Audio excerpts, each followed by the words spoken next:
ஜனநாயக மாதர் சங்கத்தை பார்த்து கஞ்சா அடிச்சு படுத்தீங்களா, டாஸ்மாக்ல சரக்கு அடிச்சு படுத்தீங்களா, நீங்க வேற ஏதோ கொக்கைன் வாங்கி சாப்பிட்டீங்களா, போதைப் பொருள் ஏதாவது பயன்படுத்துறீங்களான்னு ஒரு மாதர் சங்கத்தை போராடுகிற போராளிகளை பார்த்து கேட்கிற நாய் ரோலிங் அப்போ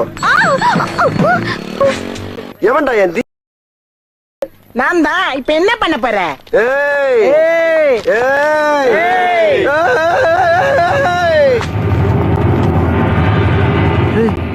ரைட் எதுக்கு மச்சான்? அது அது அந்த பீதி இருக்கட்டும்டா. எனக்குன்னா எல்லாரும் வந்துடுறீங்க. டேய், நீ பண்ணது அயோக்கியத்தனம், லூசுத்தனம், மெண்டல்தனம், பைத்தியக்காரத்தனம், அறவேக்காட்டுத்தனம், அடிமுட்டாள்தனம், புறம்போக்குத்தனம், காசுக்காக கண்டதையும் திங்கிற முள்ள மாதிரித்தனம், முடிச்சுருக்கித்தனம், மாமாத்தனம், பேத்தனம், மயிராண்டித்தனம், மதிகட்டத்தனம், லெப்பத்தனம், கோணத்தனம், கேணத்தனம், ஆவாரித்தனம், கன்றாவித்தனம், பித்தலாட்டத்தனம், பித்தலாட்டத்தனம், பீத்தலாட்டத்தனம், கேடுகட்டத்தனம், விளங்காத புத்தி இல்லாத மதியீனம் பண்ற ஏமாற்றுத்தனம், குட்டியும் கொடுத்து காட்டியும் கொடுக்கிற சீமாந்தம். யாராவது மேல அதிகாரி ஊமத்துல எங்க இருக்கா ஒரு கலவரத்தை வித்தியாசமா அடக்க போயிருக்காரு சொல்லு. ரித்தன்யாங்கிற பொண்ணு இறந்து போனது உள்ளபடியே ஒரு கொடூரமான சம்பவம். அந்த சம்பவத்துக்கு காரணமான அந்த மாமனார், அந்த மருமகன், அவர் அந்த பையன், அவன் மாமியார் எல்லாரும் மேலேயும் நடவடிக்கைகள் எடுக்கப்பட்டு கொண்டிருக்கிறது.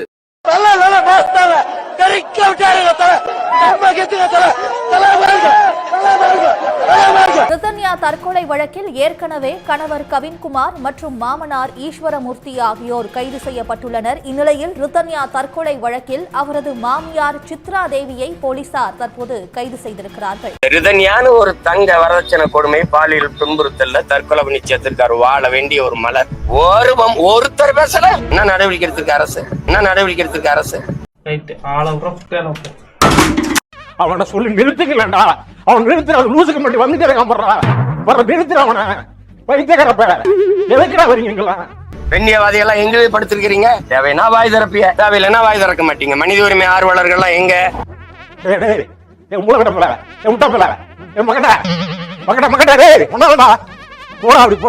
மாதர் சங்கமும் இதில் இறங்கி வேலை செய்திருக்கிறது. இந்த நபர் என்ன சொல்றாப்ல, எனக்குன்னா எல்லாரும் வந்துடுறீங்க. டேய், நீ பண்ணது அயோக்கியத்தனம், நீ அஃபென்ஸ் பண்ண. கணக்குப்படி நீ மாமனார் பொசிஷன்லயே மருமகன் பொசிஷன்ல நீ இருக்கிற, நீ குற்றவாளி. எல்லாம் பெண், நீ ரித்தன்யா கிடையாது. நீ பாதிக்கப்பட்டவன் கிடையாது, பாதிப்பை ஏற்படுத்தியவன். நல்லா புரிஞ்சுக்கங்க. இவனை இப்படியே விட்டா ஊர்ல இதே பண்ணிட்டு தெரியுமா? பேசாம அவனுக்கு காலை கிடைக்காம காய அடிச்சு விட்டுருங்க. ரித்தன்யாவுக்காக நீ பேசுறிய. ரித்தன்யா பாதிக்கப்பட்ட பெண். உன்னால் பாதிக்கப்பட்ட பெண் விஜயலட்சுமி. விஜயலட்சுமிக்காக வந்தாங்க, உனக்காக வரல. உனக்கு நான் மட்டும் வர்றாங்க அப்படின்னா உன்னை குற்றம் செலுத்துவதற்காக மட்டுமே வரவில்லை, பாதிக்கப்பட்ட பெண்ணுக்காக வர்றாங்க. அது ஒரே நாளையில வரலாம். அவங்க அந்த பெண் 2015 இருந்தே போராடிட்டு இருக்குது. அதை பத்தி கவலைப்படல. எங்க கொள்கை, எங்க பாதை, எங்க இலக்கு, எங்களுடைய ஆட்சியின் செயல்பாட்டு வரைவு நாங்க சொல்றோம் இப்படி செயல்படுவோம்னு. அதை ஏற்று இது சரியா இருக்கும்னு நினைக்கிறவங்க எங்களோடு இணைந்து பயணிக்கலாம். அதான் இல்லைங்கிற வாய்ப்பே இல்லை, வாய்ப்பே இல்லை.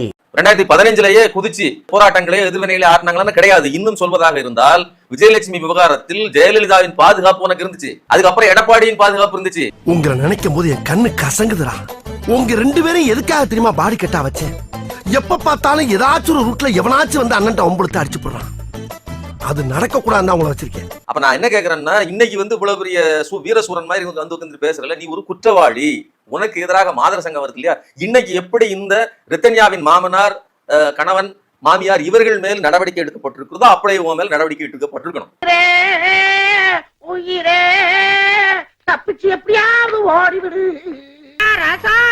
நம்ம பெத்த ராசா தப்பிச்சு ஓடிறியா? இதுதான் சமூக சேவையா?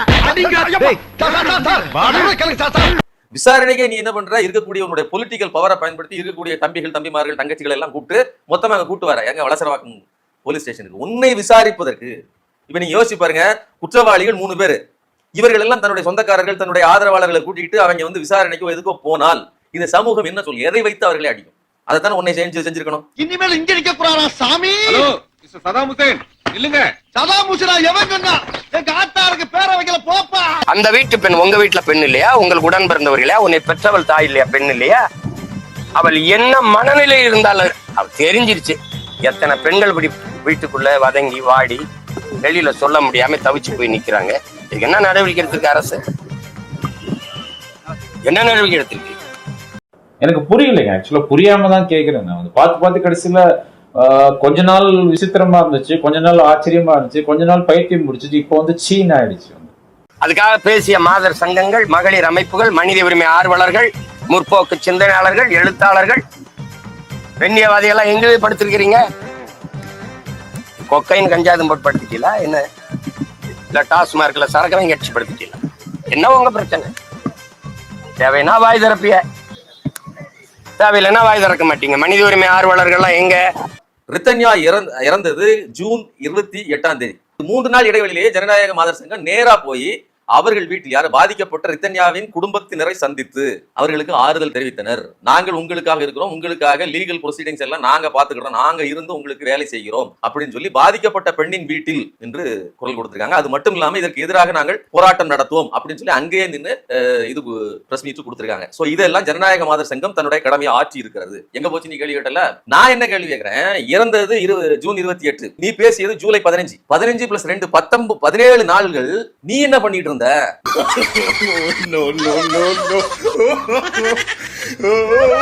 நீ என்ன கேள்வி கேட்ட? ஜனநாயக மாதர் சங்கத்தை பார்த்து கஞ்சா அடிச்சுட்டு படுத்துட்டீங்களா, டாஸ்மாக்ல சரக்கு அடிச்சு படுத்துட்டீங்களா, நீங்க வேற எதுவும் கொக்கைன் வாங்கி சாப்பிட்டீங்களா, போதைப் பொருள் ஏதாவது பயன்படுத்துறீங்களான்னு ஒரு மாதர் சங்கத்தை போராடுகிற போராளிகளை பார்த்து கேட்கிற நாய், நான் என்ன கேட்கிறேன், இந்த 17 நாள் நீ என்ன செய்து கொண்டிருந்தாய்?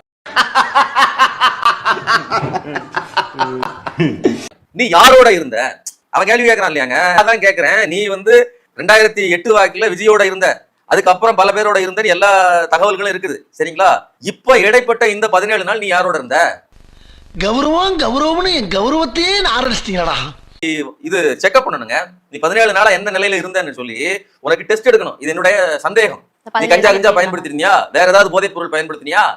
நீதான் சொல்றல தம்பி ஸ்ரீகாந்த், தெரியாம ஏதோ எத்தனையோ பேர் சாப்பிடுறாங்க, மறைமுகமா இருக்குது, தெரியாம மாட்டிக்கிட்டாப்ல அப்படின்னு சொல்றல.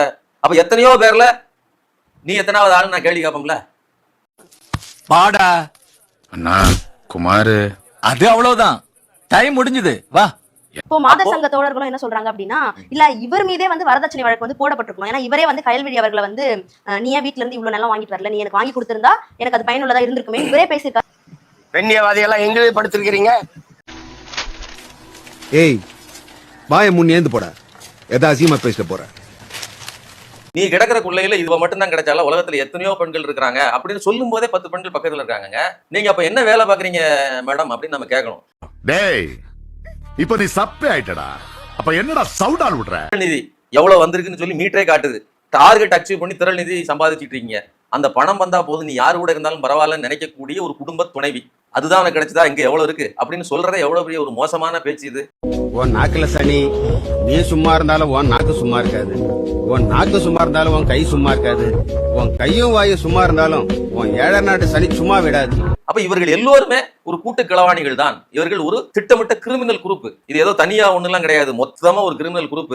இதுக்குள்ள மாத்தி சண்டை நடந்துட்டு தான் இருக்குது. ஒன்னும் பெரிய ஒரு சுமூகமா வாழ்றாங்க எல்லாம் ஒண்ணும் கிடையாது. இல்லன்னா நீ எனக்கு வருத்தம் இருக்குது, எனக்கு அந்த எஸ்டேட் எழுதி வைக்கலன்னு சொல்லி அப்படி நீ வருத்தப்பட வேண்டியது இருக்கு என்ன? அப்ப பணத்துக்காக சொந்த மாமியாற்று இருக்கக்கூடிய நிலத்தை புடுங்குவதற்கு பேசியவன் தான் நீ. அதற்கான ஆதாரங்கள் வீடியோவோட இருக்குது. இதை நான் தாராளமாக எடுத்து வெளியில விடுவேன். தெரிஞ்சுக்கிட்டீங்களா? இப்போது புரியுதா?